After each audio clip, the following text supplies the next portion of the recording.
Hello, in this video we're going to look at tone. Now, up to this point we've been drawing these three-dimensional objects and you've been practicing them. Now, basically what we're going to look at is how we can colour them in to make them look even more three-dimensional.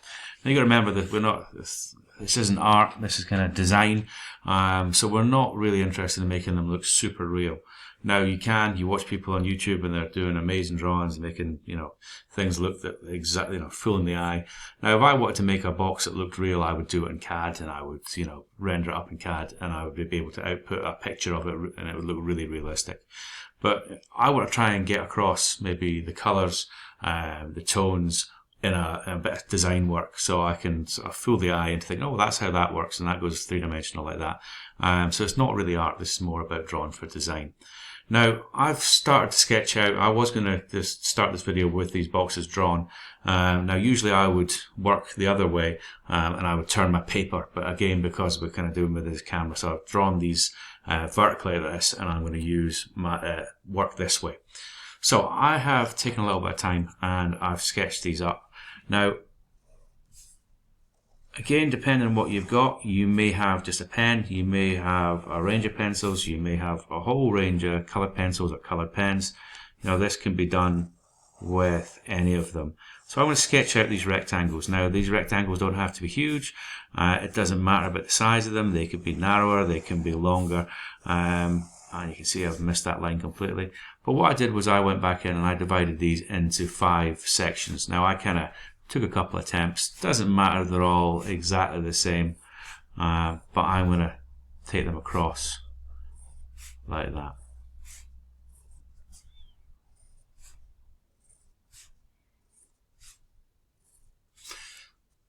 So usually at this point I've stopped the lesson and you go away and do that, but I'm just going to carry on and hopefully you'll stay with me. Now, in these boxes I'm going to write 1, 2, 3, 4, 5. 1, 2, 3.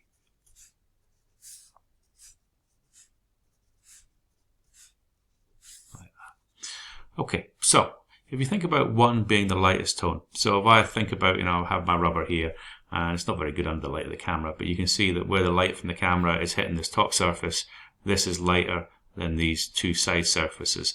So if I was drawing this, this would probably be like a tone 1, this would probably be a darker tone, and this would be a darker tone.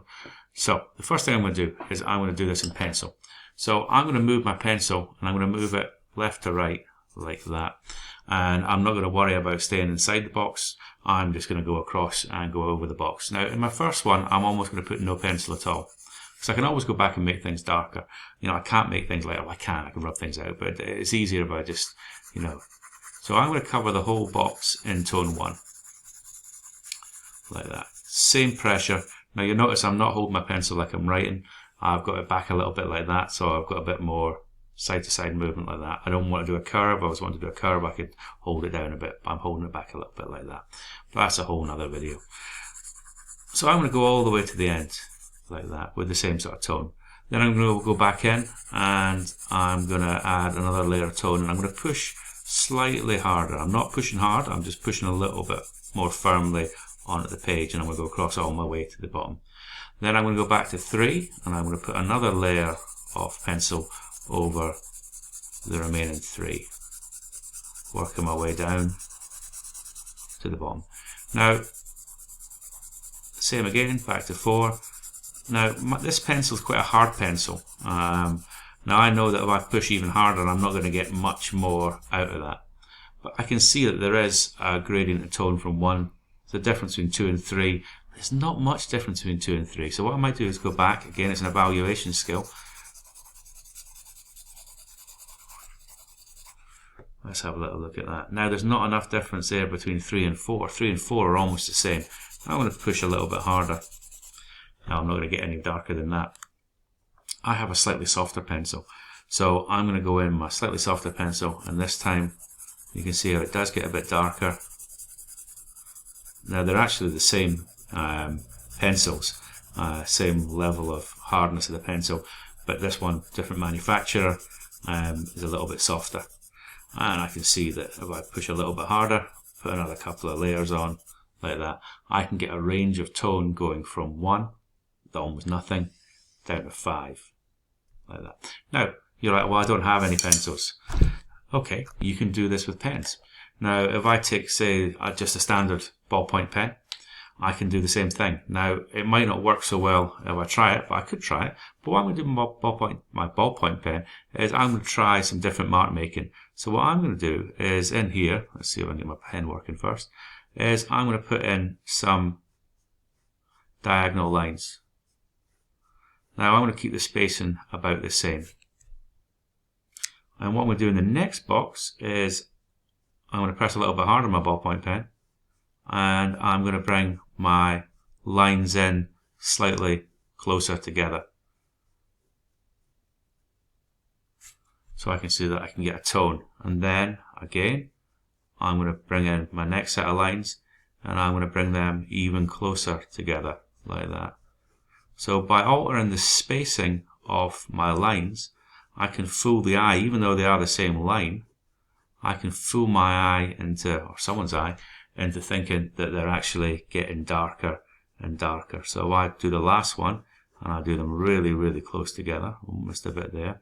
And go back. I could always go back and put a couple of, same as this, put a couple of layers of lines on so that they're really close. I can see that one needs a bit more.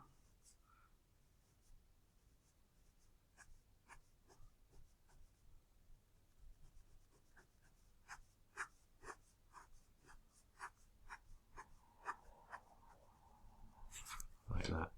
So I've created a range of tones using the pen.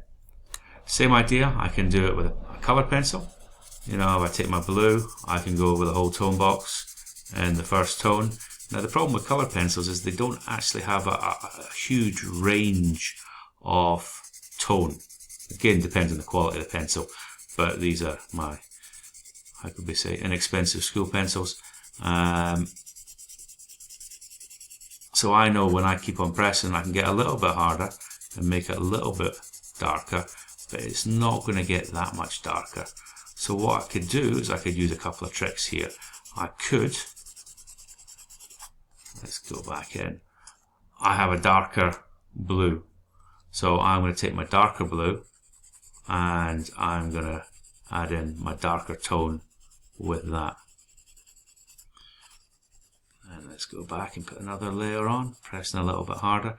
If I had a grey pencil, I could work over the top of it with a grey pencil.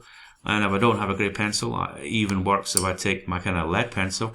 I can still darken in. When I say lead, it's not actually lead, it's graphite obviously. And I can darken in that tone like that too. So I can work with what I've got.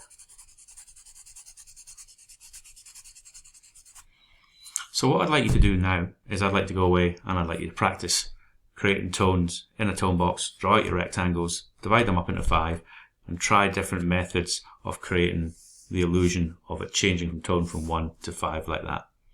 Thank you.